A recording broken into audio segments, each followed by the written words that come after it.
Hello everyone, welcome to Global Online Sparda Pariksha platform. This is Professor Swati ma'am and today we are going to study about Maharashtra LLB 5 years CET exam 2024. तर आजच्या सेशनमध्ये आपण Indian constitution related भारतीय राज्यघटनेची जी काही महत्त्वपूर्ण वैशिष्ट्ये आहेत ती आज आपण अभ्यासणार आहोत. जे की features of the Indian constitution म्हटलं जातं ती आपल्या एक्झामसाठी अतिशय महत्त्वपूर्ण आहे. त्याच्यावरती वारंवार काय केले जातात, क्वेश्चन विचारले जातात. तर त्या अगोदर महाराष्ट्र LLB 5 इयर्स या कंप्लीट कोर्ससाठी आम्ही तुम्हाला ग्लोबल ऑनलाईन कोणकोणत्या गोष्टी प्रोव्हाइड करत आहोत. तर याकरिता आम्ही तुम्हाला फुल syllabus recorded and live lectures provide करत आहोत. त्यासोबतच फुल सिलेबस नोट्स देखील प्रोव्हाइड केल्या जातात. तसेच 50+ मॉक टेस्ट देखील आपल्याला अवेलेबल करून दिल्या जातात. त्याच पद्धतीने 2000+ MCQ सिरीज देखील आपल्याला दिली जाते. तसेच solve previous years question with solution ही आपल्याकरिता उपलब्ध आहेत. तर याकरिता या ठिकाणी कॉन्टॅक्ट नंबरवरती कॉन्टॅक्ट करायचे किंवा व्हॉट्सअप करायचे. त्याच पद्धतीने ग्लोबल ऑनलाईन ॲप हे ॲप डाउनलोड करून आपण आपलं नाव याबाबत रजिस्टर करू शकता. याची फी किती आहे? फी अगदी माफक आहे. फक्त 2000 रुपयेमध्ये तुम्हाला महाराष्ट्र LLB 5 इयर्स जे की 2024ची जी एक्झाम आहे त्याकरिताचा आपल्याला पूर्ण कोर्स अवेलेबल होऊन जाणार आहे. ठीक आहे. तर नेमकं ग्लोबल ऑनलाईन ॲप पर्यंत कसं जायचं, तर प्ले स्टोअरमध्ये आपण ग्लोबल ऑनलाईन ॲप हे डाउनलोड करून ओपन करून हे फर्स्ट पेज तुम्हाला दिसेल. त्यामध्ये स्टोअरमध्ये जाऊन तुम्हाला वेगवेगळे कोर्सेस अवेलेबल होतील. त्या कोर्सेसमध्ये तुम्हाला CET टाकल्यानंतर जे काही कोर्सेस असतील CET बाबत त्या या ठिकाणी तुम्हाला दिसण्यात येतील. त्यामध्ये तुम्हाला नेमका महाराष्ट्र LLB 5 इयर्सचा जो काही कोर्स आहे त्यावरती तुम्हाला क्लिक करून त्या ठिकाणी आपलं नाव रजिस्टर करून घ्यायचं आहे. ठीक आहे. तर याबाबत आपल्याला आपली एक्झाम जवळ आलेली आहे. आपला कोर्स पूर्णतः आपल्याला ओपन आहे. पूर्णतः कोर्स तुम्हाला अवेलेबल करून दिलेला आहे. जास्तीत जास्त MCQ सोडवणं गरजेचं आहे. जास्तीत जास्त जो काही थेरॉटिकल पार्ट आहे तो तुम्हाला बघणं गरजेचं आहे, जेणेकरून एक्झामसाठी तुम्हाला तो अतिशय महत्त्वपूर्ण असणार आहे. ठीक आहे. तर आजच्या सेशनमध्ये आपण काय पाहणार आहोत, तर features of the Indian constitution काय आहे हे आपण पाहणार आहोत. जे की लीगल ॲप्टिट्यूडमध्ये आपण पाहिलेलं होतं की काही मागच्या सेशनमध्ये आपण त्याचे MCQs देखील सोडवलेले होते. टोटल लीगल ॲप्टिट्यूड जे की आपला टोटल पेपर आहे 150 मार्क्सचा, त्यामध्ये आपल्याला 40 मार्कासाठी लीगल ॲप्टिट्यूड विचारलं जातं. त्या 40 मार्कामध्ये आपल्याला भारतीय राज्यघटनेविषयी देखील विचारण्यात आलेलं आहे. म्हणजे जवळपास आपल्याला जे काही प्रिन्सिपल किंवा सोल्युशन जे लीगल ॲप्टिट्यूडचा पार्ट आहे त्या व्यतिरिक्त आपल्या इंडियन कॉन्स्टिट्यूशनवरती क्वेश्चन विचारण्यात येतात आणि इंडियन कॉन्स्टिट्यूशनविषयी आपल्याला सिलेबसमध्ये तोही पार्ट इन्क्लूड केलेला आहे. तर त्याबाबत नेमकी भारतीय राज्यघटना नेमकं काय, की आपण त्याचं हिस्टॉरिकल बॅकग्राऊंड सुद्धा आपण आपल्या मागच्या सेशनमध्ये बघितलेलं होतं. जे की historical background of Indian constitution काय, कॉन्स्टिट्यूट असेंब्ली काय, कोणकोणत्या कमिटीज आहेत, हिस्टॉरिकल बॅकग्राऊंड म्हणजे नेमकं घटना समिती तयार करण्याकरिता कोणकोणते कायदे करण्यात आले होते, कोणकोणते कायदे होते, त्यांची वैशिष्ट्य कोणकोणती होती हे आपण मागच्या सेशनमध्ये पाहिलेलं होतं. तर आजच्या सेशनमध्ये नेमकं आपला भारतीय राज्यघटना काय आहे हे जेव्हा पाहिल्यानंतर आपण भारतीय राज्यघटनेची नेमकी वैशिष्ट्य काय ते आज आपण अभ्यासणार आहोत. तर सर्वात महत्त्वाचं म्हणजे आपली भारतीय राज्यघटना कशी आहे, तर ती लिखित राज्यघटना आहे असं म्हटलं जातं किंवा रिटन कॉन्स्टिट्यूशन आहे असं म्हटलं जातं. मग लिखित राज्यघटना म्हणजे नेमकं काय, तर राज्यघटनेचे जवळपास आपल्याला लिखित आणि अलिखित संविधान असे 2 प्रकार पडतात. लिखित राज्यघटना याचा अर्थ असा होतो की जे काही गोष्टी आहेत ते इत्थंभूत लिहून ठेवणे. जे की अमेरिकेप्रमाणे आपली भारतीय राज्यघटना ही लिखित राज्यघटना आहे असं म्हटलं जातं आणि अलिखित राज्यघटना अनरिटन कॉन्स्टिट्यूशन जी UKची आहे असं म्हटलं जातं, ज्यामध्ये जवळपास बऱ्याच गोष्टी रूढी प्रथा परंपरेनुसार चालत आलेल्या आहेत. त्यामुळे त्यांचा दस्तऐवज किंवा जे काही घटनेबाबत किंवा संविधानाबाबत कोणत्याही गोष्टी लिखित स्वरूपात असलेले दिसत नाही. त्यासोबत दुसरं काय आहे, तर सर्वात मोठी राज्यघटना आपल्या भारतीय राज्यघटनेच्या वैशिष्ट्यामध्ये सांगितलेलं आहे. सर्वात मोठी राज्यघटना याचा अर्थ काय, तर भारतीय राज्यघटना जवळपास इत्थंभूत लिहिलेली आहे असं आपण म्हटलेलं आहे. यामध्ये राज्यघटना जगातील सर्वात मोठी आणि तपशीलवार राज्यघटना हे आहे आपली. मुळात म्हणजे सुरुवातीला ओरिजिनल किती त्यामध्ये आर्टिकल्स होते, तर मुळात 395 आर्टिकल्स होते, कलम होते, 8 वेगवेगळे शेड्यूल्स होते. परिशिष्ट म्हटलं जातं, तर यूएसच्या राज्यघटनेमध्ये मुळात किती कलमे तर 7 कलमे आहेत किंवा कॅनडामध्ये 147 कलमांचा समावेश आहे. ऑस्ट्रेलियाच्या ह्याच्यामध्ये 128 कलमांचा समावेश असलेला दिसून येतो. म्हणजे सुरुवातीच्या काळामध्ये भारतीय राज्यघटनेमध्ये मुळात 395 कलमांचा उल्लेख आढळतो. त्याच पद्धतीने सद्यस्थितीमध्ये जवळपास 470च्या आसपास आपल्याला भारतीय राज्यघटनेमध्ये कलम किंवा आर्टिकल्स आढळून येतात. त्यामुळे भारतीय राज्यघटना ही जगातील सर्वात मोठी राज्यघटना म्हणून ओळखली जाते. त्यासोबतच तिसरा पॉईंट आहे की सार्वभौम, लोकशाही आणि प्रजासत्ताक. सार्वभौम याचा अर्थ होतो की सुरुवातीला सर्वोच्च आणि कोणत्याही बाह्य नियंत्रणापासून आपला भारत देश कसा आहे, स्वतंत्र आहे. समाजवादी या शब्दाचा उद्देश काय, तर भारतातील समतावादी समाज निर्माण करणे. धर्मनिरपेक्ष या शब्दाचा अर्थ असा की ज्याला कोणताही अधिकृत धर्म नाही. लोकशाहीची व्याख्या देखील या ठिकाणी उत्तम प्रकारे आपल्या ठिकाणी केली की लोकांद्वारे लोकांनी चालवले लोकांसाठीचं सरकार आहे. मग प्रजासत्ताकचा अर्थ नेमका काय होतो की प्रजासत्ताक याचा अर्थ की आपल्या राज्याचा प्रमुख जो आहे तो वंश परंपरेने इंग्लंड प्रमाणे चालत आलेला नाही, तर तो कसा आहे, तर तो लोकांच्या मार्फत काय केला जातो, निवडला जातो. त्याला रिपब्लिक किंवा प्रजासत्ताक किंवा गणराज्य असं म्हटलं जातं. पुढचा पॉईंट आहे की सरकारचा आपल्याकडे कसला प्रकार आहे की पार्लमेंटरी फॉर्म ऑफ गव्हर्नमेंट असं म्हणलं जातं की संसदीय प्रकार आपल्या सरकारचा आढळून येतं. म्हणजे त्याच्यामध्ये राज्याचा प्रमुख काय असतो, तर हा राज्याचा प्रमुख नाममात्र असतो. पण वास्तववादी प्रमुख म्हणून कोण काम करतं, तर वास्तववादी प्रमुख म्हणून पंतप्रधान काम करत असताना दिसून येतात. आणि तेच एक एक्झिक्युटिव्ह पॉवर त्यांच्या म्हणजे त्यांच्याप्रमाणे निहित असतात किंवा त्यांच्या ठिकाणी निहित असतात. त्यांनाच कार्यकारी प्रमुख असं देखील म्हटलं जातं. भारतीय संविधानाने भारतात ब्रिटिश मॉडेलवर आधारित संसदीय प्रकारचे सरकार स्थापन केलेले आपल्या ठिकाणी आढळून येतं. ठीक आहे. पुढचा पॉईंट काय आहे, तर अंशतः एकात्मक आणि अंशतः फेडरल. म्हणजे काय, तर भारतीय राज्यघटनेचे विविध प्रकारे अर्धसंघीय, मजबूत, एकात्मक किंवा केंद्र समर्थक पूर्वाग्रह असलेले संघराज्य संरचनेत संघराज्य, परंतु आत्म्याने एकात्मक असलेले. म्हणजे काय, तर सामान्य काळात संघराज्य परंतु पूर्णपणे रूपांतरित होण्याची शक्यता असलेल्याचं वर्णन केलेलं आहे. म्हणजे जरी आपल्याला वेगवेगळे स्टेट जरी आढळून येत असले, वेगवेगळे राज्य जरी आढळून येत असतील, तरी आपली शासन पद्धती ही एकात्मक स्वरूपाची असलेली दिसून येतात. मात्र सेपरेशन ऑफ पॉवर अंडर आपल्याला वेगवेगळ्या राज्यांचं त्यांच्या त्यांच्या ठिकाणी योग्य कार्य चालत असलेलं दिसून येतं. त्यामुळे त्या ठिकाणी आपण याला अंशात्मक म्हणजे कसं, अंशतः एकात्मक आणि अंशतः संघराज्यात्मक असं म्हटलेलं आहे. त्यासोबतच पुढचा पॉईंट काय आहे, तर अंशतः कठोर आणि अंशतः लवचिक. म्हणजे काही तरतुदी ज्या आहेत की संसदेमध्ये जे की भारतीय राज्यघटनेमध्ये जर समजा काही प्रमाणात जर दुरुस्ती करायची झाली, तर त्यामध्ये सहजासहजी दुरुस्ती करता येत नाही. तर त्यासाठी काही कठोर गोष्टी कराव्या लागतात किंवा साध्या बहुमताने दुरुस्त केल्या जाऊ शकतात. म्हणजे लवचिक कशासाठी, तर काही तरतुदी आहेत त्या साध्या बहुमताने दुरुस्त केल्या जाऊ शकतात. तर काही तरतुदी ज्या आहेत त्यांना दुरुस्तीची आवश्यकता असते. म्हणजे काय, तर संसदेत केवळ विशेष बहुमतच नाही, तर किमान अर्ध्या राज्यापेक्षा जे काही विधिमंडळ त्यांची देखील मान्यता घ्यावी लागते. म्हणून त्याला अंशतः कठोर असं म्हणतात. म्हणजे काही तरतुदी ते बदलायचे झाले तर काही ठिकाणी आपल्याला कठोर भूमिका घ्यावी लागते किंवा कठोर पद्धतीने त्यांची मान्यता मिळवावी लागते.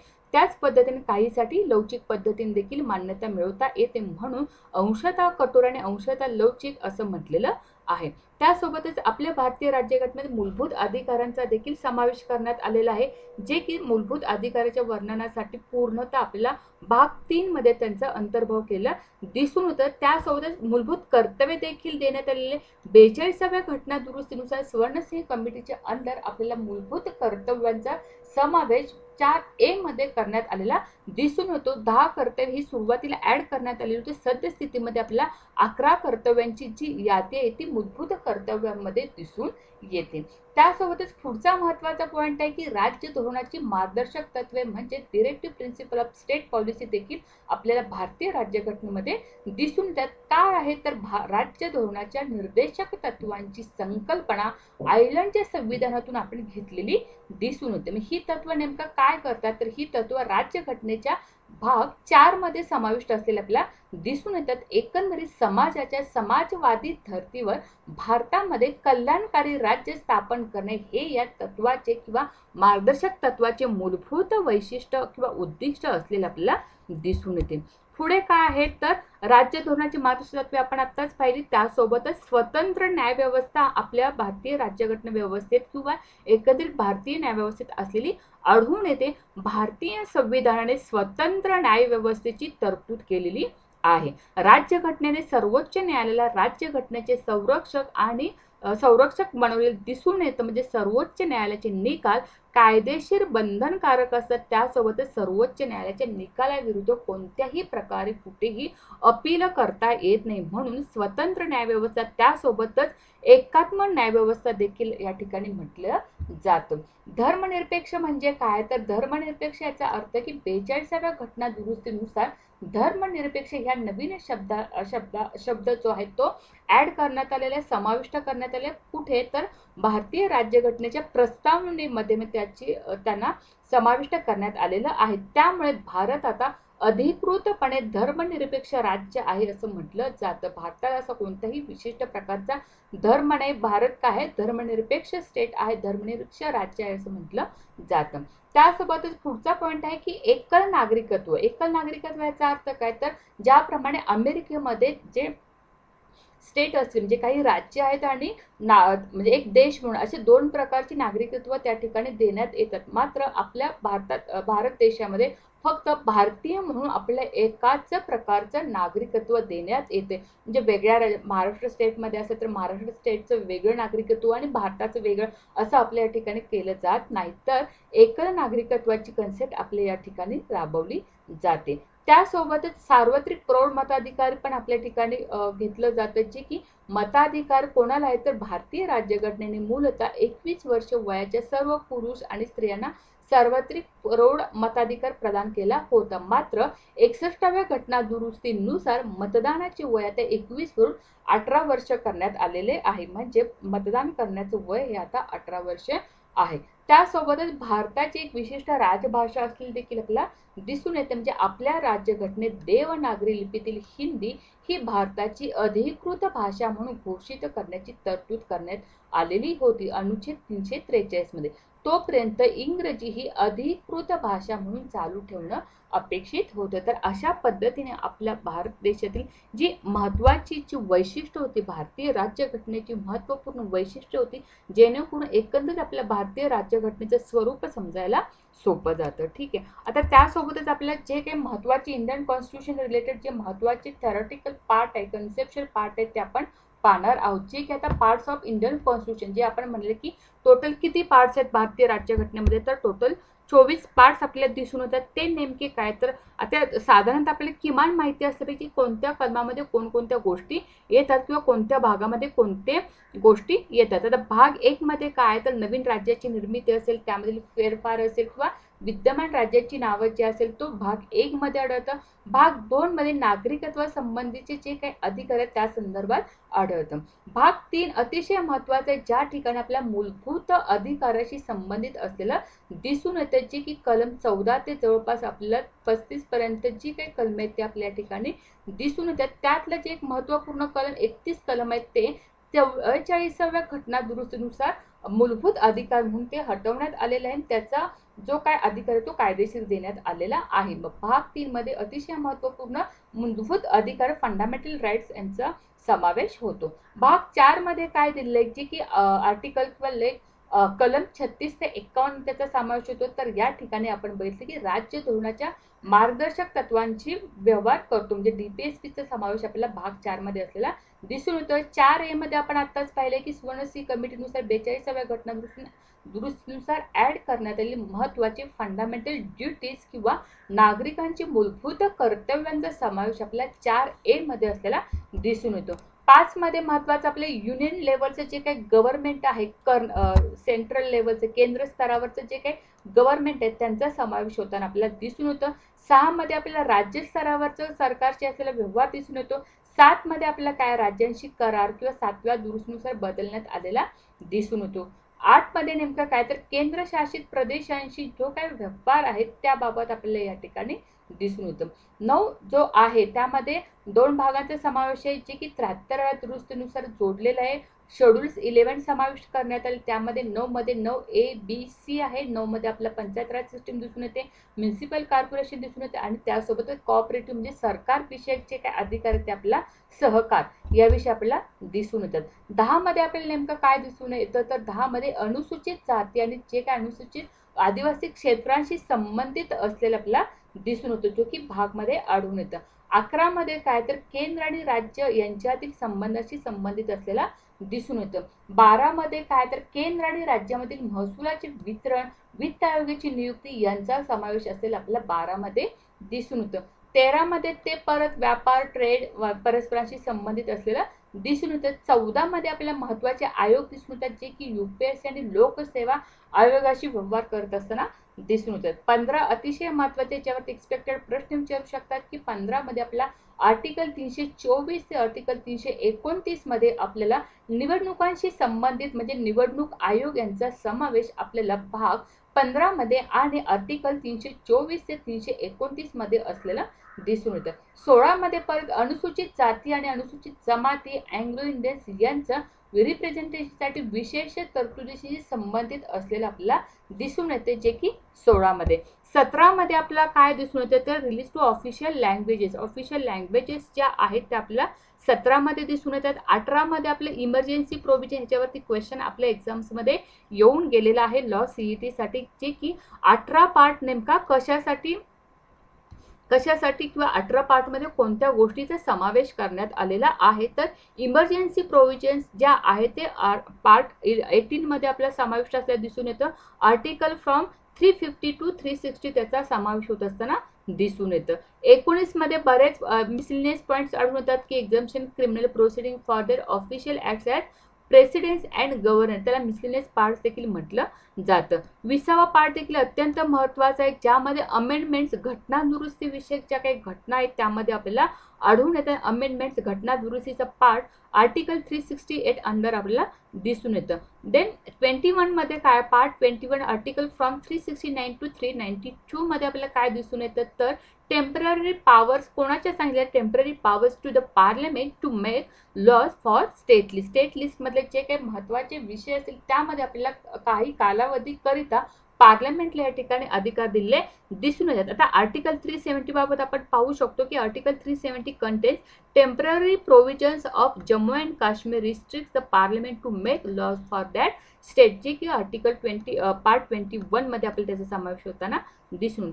22 मध्ये काय तर concern the short titles commencement and repeal of the constitution आपल्याला दिसून येते. म्हणजे अशा पद्धतीने मुळात आपल्याला 22 भागामध्ये आपल्याला महत्त्वाच्या गोष्टी दिसून येतात. 24 भाग ह्याच्यासाठी म्हटलं की ज्यामध्ये आपल्याला सब पॉईंट्स इन्क्लूड केले त्यानुसार ते 24 भाग होतात, पण मुळात 22 भागामध्ये आपली भारतीय राज्यघटना विभागलेली दिसून येते. आता काही शेड्यूल्स पण आपल्याला दिसून येतात किंवा परिशिष्ट आपल्याला त्याला म्हटलं जातं की शेड्यूल्स मध्ये कोणकोणत्या गोष्टींचा समावेश होतो की schedules of Indian constitution. Schedules किती आहेत तर मुळात शेड्यूल सुरुवातीला 8 होते, आता जवळपास 12 शेड्यूलचा समावेश आपल्या भारतीय राज्यघटनेमध्ये असलेला दिसून येतो. फर्स्ट शेड्यूल मध्ये काय सांगितलं तर फर्स्ट शेड्यूल मध्ये जेवढे काही स्टेट्स आहेत, जेवढे काही युनियन टेरिटरीज आहेत त्यांची आपल्याला लिस्ट असलेली फर्स्ट शेड्यूल मध्ये दिसून येते. सेकंड शेड्यूल काय आहे तर त्याच्यामध्ये आपल्याला सॅलरीज दिल्या आहेत कोणाच्या तर प्रेसिडेंट, गव्हर्नर, चीफ जजेस of high courts and supreme court, controller and auditor general जे काही स्कॅक म्हटलं जातं त्यांच्या ज्या काही सॅलरीज आहेत, वेतन जे आहे ते आपल्या सेकंड शेड्यूलमध्ये किंवा दुसऱ्या परिशिष्टामध्ये सांगितलेलं आहे. थर्ड शेड्यूलमध्ये काय तर forms of oaths and affirmation, ज्या काही शपथ प्रतिज्ञा आहेत त्यांचे प्रकार जे आहेत ते आपल्याला तिसऱ्या परिशिष्टामध्ये आढळून येतं. चौथ्या परिशिष्टामध्ये काय तर allocate seats for each state of India in Rajya Sabha. ठीक आहे, म्हणजे राज्यसभेमध्ये जागांचे प्रतिनिधित्व कोणाचे, राज्यांच्या जागांचे प्रतिनिधित्व जे आहेत ते आपल्याला चौथ्या शेड्यूलमध्ये चौथ्या परिशिष्टामध्ये सांगण्यात आलेलं आहे. म्हणजे प्रत्येक स्टेट वाईज जे काही राज्यसभेतील सीट्स आहेत, राज्यसभेतील जे काही प्रतिनिधित्व आहे ते प्रत्येक राज्यानुसार बदलत असतं, तर ते प्रत्येक राज्यानुसार जे काही सीट्स वाटून दिले त्याचं अलोकेशन हे आपल्याला फोर्थ शेड्यूलमध्ये असलेलं दिसून येतं. फिफ्थ शेड्यूल्समध्ये काय आहे तर administration and control of schedule areas and tribe, जे काही शेड्यूल एरियाज आहेत, अनुसूचित क्षेत्रे आणि जमाती आहेत त्या ठिकाणचं आपल्याला ॲडमिनिस्ट्रेशन, प्रशासन आणि नियंत्रण हे आपल्याला फिफ्थ शेड्यूलमध्ये असलेलं दिसून येते. 6 मध्ये काय तर provision for administration of tribal areas in Assam, Meghalaya, Tripura, Mizoram and Arunachal Pradesh. आता यामध्ये आपल्याला स्पेसिफिक ह्या ठिकाणी जे काही दिलेलं म्हणजे हे ATM स्क्वेअर म्हणून लक्षात ठेवलेलं होतं. आसाम असेल, मेघालय असेल, त्रिपुरा असेल आणि मिझोरम, म्हणजे अशा पद्धतीने यांचं ॲडमिनिस्ट्रेशन जे आहे ते 6 शेड्यूल अंडर पाहिलं जातं आणि हे सोडून जे असतील ते 5th शेड्यूलमध्ये त्यांचा समावेश केलेला आढळून येतो.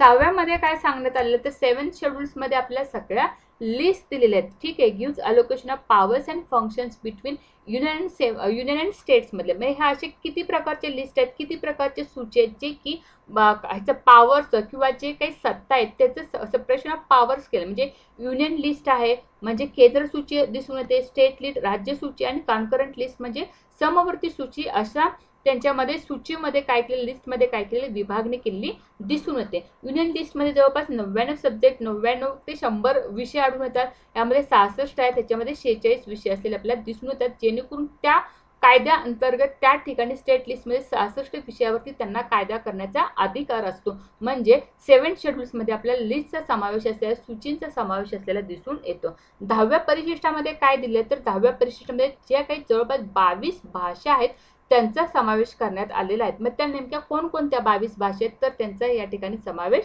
आहे. 8 शेड्यूल्समध्ये सगळ्या 22 भाषांचा समावेश करण्यात आलेला आहे. आसामी, बेंगाली, गुजराती, हिंदी, कन्नडा, काश्मीरी, मणिपुरी, मल्याळम, कोकणी, मराठी, नेपाली, उरियम, पंजाबी, संस्कृत, सिंधी, तमिळ, तेलुगू, उर्दू, संथाली, बोडो, मैथिली, डोंगरी ह्या ज्या भाषा आहेत 22 प्रकारच्या त्या आपल्याला 8 शेड्यूल्समध्ये आढळून येतात. आता सिंधी जी लँग्वेज आहे ती कधी ॲड करण्यात आली तर 1967 मध्ये 21वी घटना दुरुस्ती करून ती ॲड करण्यात आलेली आहे. त्यासोबतच कोकणी, मणिपूर आणि नेपाळ पण आपल्याला 1992 मध्ये 71वी घटना दुरुस्ती करून ॲड करण्यात आलेली दिसून येते. त्यासोबतच 92वी घटना दुरुस्ती करून आपला संथाली, मैथिली आणि बोडो अँड डोंगरी काय केले 2003 ला ॲड करण्यात आलेला आहेत. अशा प्रकारे आपल्याला 8 शेड्यूल्समध्ये 8व्या परिशिष्टामध्ये टोटल ज्या काही 22 भाषा आहेत त्यांचा समावेश असलेला दिसून येतो. ते 7वी अनुसूची पाहिली, 8वी पाहिली, तर 9व्या अनुसूचीमध्ये नेमकं काय तर 9व्या अनुसूचीमध्ये जे काही added first amendment in 1951 contains acts orders related to land tenure, land taxes, railways and industries, म्हणजे जे काही 9 शेड्यूल्समध्ये आपल्याला लँड रिलेटेड ज्या काही गोष्टी आहेत त्या ॲड केलेल्या दिसून येतात. 10th शेड्यूल काय सांगते 10व्या परिशिष्ट कशाबाबत बोलते तर 10व्या परिशिष्टामध्ये 52वी घटना दुरुस्ती करून 1985 ला कशाबाबत प्रोव्हिजन्स आहेत तर provisions of disqualification of grounds of defection, जे अँटी डिफेक्शन लॉ असंही म्हटलं जातं, जे की 10व्या परिशिष्टामध्ये समावेश करण्यात आलेलं आहे. 11th मध्ये काय आहे तर 11th या ठिकाणी ऍड झालेलं नाही, तर 11th मध्ये आपल्याला 73 अमेंडमेंट ऍड केलेली दिसून येते. 73 amendment in 1992 contains provision for panchayat Raj system. आणि 12th मध्ये काय आहे तर 74 amendment in 1992 contains provision for municipal corporation. आणि 11th मध्ये काय तर पंचायत राज सिस्टीमचा समावेश असलेला दिसून होतं. म्हणजे अशा पद्धतीने आपली भारतीय राज्यघटना 1 ते 12 परिशिष्टामध्ये विभागलेली दिसून येते. ठीक आहे. आता काही गोष्टी ज्या आपण भारतीय राज्यघटना तयार करण्यासाठी वेगवेगळ्या देशाकडून बऱ्याच गोष्टी घेतलेल्या आहेत किंवा म्हटलं जाते की एक प्रकारची उत्सनवार आहे किंवा एक प्रकारचा पॅच लावलेला आहे किंवा बऱ्याच गोष्टी लिहित असताना ज्या इतर देशांच्या जास्तीत जास्त चांगल्या गोष्टी आहेत त्या आपण भारताने ऍक्सेप्ट केलेल्या दिसून येतात. तर त्या नेमक्या कोणकोणत्या आहेत तर आपण UK कडून नेमक्या कोणत्या गोष्टी घेतलेल्या आहेत तर नॉमिनल हेड आणि प्रेसिडेंट जे काय आहे प्रेसिडेंट कन्सेप्ट जे आहे ते आपण UK कडून घेतलेले आहे. कॅबिनेट सिस्टीम ऑफ मिनिस्टर आपण UK कडून घेतलेले, पोस्ट ऑफ प्राईम मिनिस्टर आपण UK कडून घेतलेले, पार्लमेंटरी फॉर्म ऑफ गव्हर्नमेंट जे म्हटलं आपण की ते UK कडून घेतले, बाय कॅम्ब्रल पार्लमेंट जी की द्विसदनाची पद्धत लोकसभा राज्यसभा जी की संसदेचे 2 सदन दिसून येतात, 2 ग्रह दिसून येतात ते आपण UK कडून घेण्यात आले. Lower house of more powerful जे काही लोकसभा जे आहे ते मोर पॉवरफुल आहे ही कन्सेप्ट आपण UK कडून घेतलेले. त्यासोबतच council of ministers responsible to lower house जे काही मंत्रिमंडळ आहे ते आपले लोकसभेला जबाबदार असते ही कन्सेप्ट आपण कुणाकडून UK कडून घेतली. आणि स्पीकर ऑफ लोकसभा ही देखील कन्सेप्ट आपण UK कडून घेण्यात आलेली आहे. याच्यावरती नेमके प्रश्न विचारले जातात की नेमकं आता फंडामेंटल राईट्स कोणाकडून घेतले, बीपीएसपी कोणाकडून घेतलेले, तर अशा गोष्टी याच्यावरती फोकस करणं गरजेचं आहे. यूएस कडून काय घेतलं तर आपण रिटर्न कॉन्स्टिट्यूशन पाहिलं की भारतीय राज्यघटना ही लिखित राज्यघटना आहे, ती भारतीय अमेरिकेच्या राज्यघटनेनुसार आपण ती रिटर्न केलेली आहे. त्यासोबत executive head of the state non as president his being the supreme commander of the arm forces, म्हणजे आर्म फोर्सेसचे जे काही प्रेसिडेंट आहेत सुप्रीम कमांडर ते कोण असणार, तर प्रेसिडेंट असणार. ही कन्सेप्ट आपण USA कडून घेतलेले. त्यासोबतच vice president as a ex officio chairman of Rajya Sabha, राज्यसभेचे कोण व्हाईस प्रेसिडेंट म्हणजे उपराष्ट्रपती हे काय असतील तर पदसिद्ध अध्यक्ष असतील. ही कन्सेप्ट आपण USA अमेरिकेकडून घेतलेले. फंडामेंटल राईट्स अतिशय महत्त्वाचा क्वेश्चन यावर नेहमी येतो. फंडामेंटल राईट्स आपण कोणाकडून घेतले तर USA कडून घेतले. सुप्रीम कोर्ट सुद्धा आपण US कडून घेतलेले आहे. अतिशय महत्त्वाचा क्वेश्चन आहे, याच्यावरती वारंवार क्वेश्चन विचारण्यात आलेला आहे. प्रोव्हिजन ऑफ स्टेट्स देखील आपण कुठे कुणाकडून घेतलेले आहेत तर आपण ते USA कडून घेतलेले, अमेरिकेकडून घेतलेले. Independence of judicial and judicial review ही पण अतिशय महत्त्वाचं आहे की हे आपण अमेरिकेकडून घेतलेले भारतासाठी. याच्यावरती देखील प्रश्न विचारण्यात येतो. प्रियांबल आपण भारताने USA कडून घेतले. त्यासोबतच रिमूव्हल ऑफ सुप्रीम कोर्ट आणि हायकोर्टचे जजेस जे आहेत त्यांची जी काही प्रक्रिया आहे ती आपण भारताने अमेरिकेकडून घेतलेली दिसून येते. त्यासोबतच आणखी आपण USSR किंवा रशियाकडनं काय घेतलं तर रशियाकडून आपण फंडामेंटल ड्युटीज घेतलेले. 5 इयर्स प्लॅन जे आपले होते ते आपण USSR किंवा रशियाकडून घेतलेले आहेत. ऑस्ट्रेलियाकडून आपण कॉन्करंटनेस ज्या समवर्ती सूची म्हणली जाते. लँग्वेज ऑफ द प्रियांबल ऑस्ट्रेलियाकडून घेतलेले. Provision regarding trade, commerce and intercourses जे आहे महत्त्वाचं ते आपण ऑस्ट्रेलियाकडून घेतलेलं आहे. जपानकडून आपण law on which the supreme court function जे आहे ते आपण जपानकडून घेतलेले. देन वायमर कॉन्स्टिट्यूशन ऑफ जर्मनीकडून आपण काय घेतलेलं तर suspension of fundamental rights during the emergency. इमर्जन्सीमध्ये किंवा आणीबाणीच्या कालावधीमध्ये फंडामेंटल राईट्स जे आहे ते सस्पेंड करणं ही गोष्ट आपण ही कन्सेप्ट आपण जर्मनीकडून घेण्यात आलेली आहे. कॅनडाकडून काय घेण्यात आलेले तर scheme of federation with a strong centre. ठीक आहे, शेषाधिकार पूर्ण आपले स्ट्रॉंग सेंटरकडे असतात. त्यासोबतच distribution of powers between centre and the states and placing residential power जे आहेत ते कुणाकडे आहेत, सेंटरकडे आहेत. ते आपण कुणाकडून घेतले तर ते आपण कॅनडाकडून घेतलेलं आहे. ठीक आहे. त्यासोबतच आयर्लंडकडून काय घेतलेलं की आत्ताच आपण पाहिलं की आयर्लंडकडून concept of directive principle of state policy आपण घेतलेली आहे.